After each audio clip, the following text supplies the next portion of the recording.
ଯିଏ ଜନ୍ମ ଦେଇଛି ସିଏ କ'ଣ କେବେ କର୍ମ ଦେଇଥାଏ?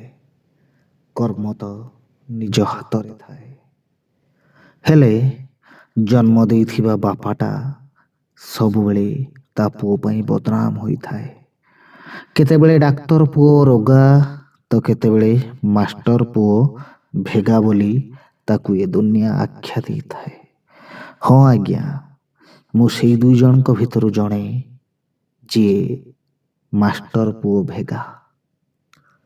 ପିଲାଟି ଦିନରୁ କେବେ ବି ମୋ ମାଷ୍ଟର ବାପା ମୋତେ ଭେଗା ବନେଇବାରେ ବା ଭେଗା ଭାବେ ତିଆରି କରିବାରେ ସେ ମୋତେ କୌଣସି ପ୍ରକାର ସହଯୋଗ କରିନାହାନ୍ତି। ବରଂ ଜଣେ ଆଦର୍ଶ ଶିକ୍ଷକର ସୁପୁତ୍ର ଭାବେ ତିଆରି କରିବା ପାଇଁ ସେ ସବୁବେଳେ ଚେଷ୍ଟା ଜାରି ରଖିଛନ୍ତି।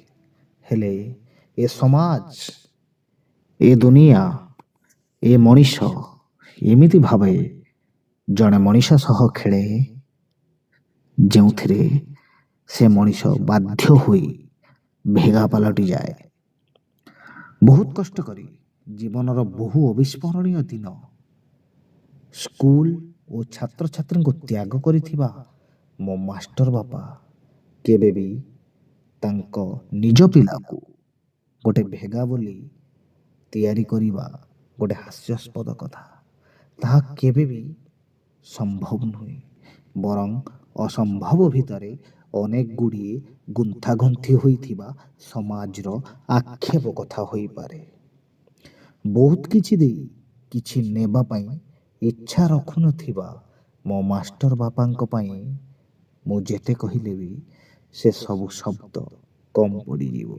କାହିଁକି ନା ଜୀବନଯାକ ତ୍ୟାଗ କରି ଯେତେବେଳେ ମୋ ମାଷ୍ଟର ବାପା ଅବସର ନେଇଥାନ୍ତି ତାଙ୍କ ଚାକିରି ଜୀବନରୁ, ସେତେବେଳେ ସେ କେବଳ ତାଙ୍କ ଘର ଲୋକଙ୍କ କଥା ହିଁ ଚିନ୍ତା କରିଥାନ୍ତି, ତାଙ୍କ ପରିବାର କଥା ହିଁ ଚିନ୍ତା କରିଥାନ୍ତି।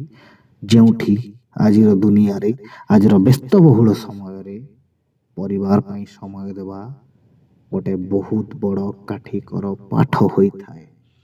ସେ ଜାଗାରେ ଜଣେ ମାଷ୍ଟର ବାପା ସବୁକିଛି ପରିବାର ପାଇଁ ତ୍ୟାଗ କରିଥାଏ। ମନେ ପଡ଼େନି କେଜାଣି କେବେ ମୋ ବୟସ ବଢ଼ିଯାଇଛି, ହେଲେ ଆଜି ବି ମୋତେ ସେମିତି କୁନି ପିଲାଟିଏ ହୋଇ ରହିବାକୁ କାହିଁକି କେଜାଣି ଭଲ ଲାଗୁଛି। ଏଇଟା ବୋଧେ ମୋ ମାଷ୍ଟର ବାପା ମୋତେ ଶିଖେଇଛନ୍ତି, କେବେ ବି ଜୀବନରେ ଯେତେ ବଡ଼ ହୁଅ ନା କାହିଁକି ପିଲାଳିଆମିକୁ ଭୁଲିଯିବା ଅନୁଚିତ। ଗାଳି, ଘୃଣା କିମ୍ବା ଈର୍ଷା ଏସବୁକୁ ପଛରେ ପକାଅ। ସରଳ, ସ୍ନେହୀ ତଥା ଜୀବନରେ ତ୍ୟାଗ କରିବା ଶିଖ ବୋଲି ମୋ ମାଷ୍ଟର ବାପା ମୋତେ ଶିଖାଇଛନ୍ତି। ହଁ, ମୋ ମାଷ୍ଟର ବାପା ବହୁତ କଥା ଶିଖାଇଥିବା ଭିତରେ କେବଳ ତ୍ୟାଗ, ସ୍ନେହ ଓ ବଳିଦାନ କାହାକୁ କୁହାଯାଏ, ଏତିକି କଥା ବହୁତ କିଛି ମୋ ଜୀବନର ମହତ୍ତ୍ୱ ରଖିଥିଲା। ଆଜି ସିନା ମୋ ମାଷ୍ଟର ବାପା ମୋ ପାଖରେ ନାହାନ୍ତି, ହେଲେ ମୋ ମାଷ୍ଟର ବାପାର ତ୍ୟାଗ, ମୋ ମାଷ୍ଟର ବାପାର କିଛି ଉପଦେଶ, ହଁ ମୋ ମାଷ୍ଟର ବାପାର କିଛି ଆଦର୍ଶ, କିଛି ନୀତି ଆଜି ବି ମୁଁ ଅନୁସରଣ କରୁଛି, ଆଜି ବି ମୁଁ ଅନୁକରଣ କରୁଛି। ମୁଁ ତ ତାଙ୍କ ପରି କେବେ ବନିପାରିବିନି, ହେଲେ ଜୀବନ ଥିବା ଯାଏ ମାଷ୍ଟର ବାପାର ଋଣ ଶୁଝି ପାରିବିନି। ଏଇ ତ ଜୀବନର କଥା।